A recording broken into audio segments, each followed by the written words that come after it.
পঞ্চাশোর্ধ্বে বনে যাবে এমন কথা শাস্ত্রে বলে। আমরা বলি বানপ্রস্থ যৌবনেতেই ভালো চলে। বনে এত বকুল ফোটে, গেয়ে মরে কোকিল পাখি, লতা পাতার অন্তরালে বড় সরস ঢাকাঢাকি। চাঁপার শাখে চাঁদের আলো, সে সৃষ্টি কি কেবল মিছে? এসব যারা বোঝে তারা পঞ্চাশতের অনেক নিচে। পঞ্চাশোর্ধ্বে বনে যাবে এমন কথা শাস্ত্রে বলে।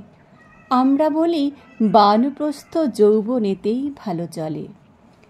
ঘরের মধ্যে বকাবকি, নানান মুখে নানান কথা, হাজার লোকে নজর কাড়ে, একটুকু নাই বিরলতা। সময় অল্প, ফুরায় তাও অরসিকের আনাগোনায়। ঘণ্টা ধরে থাকেন তিনি সৎ প্রসঙ্গ আলোচনায়। হতভাগ্য নবীন যুবা কাছেই থাকে বনের খোঁজে। ঘরের মধ্যে মুক্তি যে নেই, এ কথা সে বিশেষ বোঝে।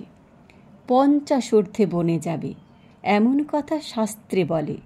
আমরা বলি বানপ্রস্থ যৌবনেতেই ভালো চলে। আমরা সবাই নব্যকালের সভ্য যুবা অনাচারী। মনুর শাস্ত্র সূত্রে দিয়ে নতুন বিধি করব জারি। বুড়ো থাকুন ঘরের কোণে, পয়সা কড়ি করুন জমা, দেখুন বসে বিষয়পত্র, চালান মামলা মোকদ্দমা। ফাগুন মাসে লগ্ন দেখে যুবারা যাক বনের পথে।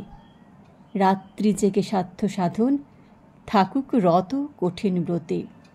পঞ্চাশোর্ধ্বে বনে যাবে এমন কথা শাস্ত্রে বলে। আমরা বলি বানপ্রস্থ যৌবনেতেই ভালো চলে।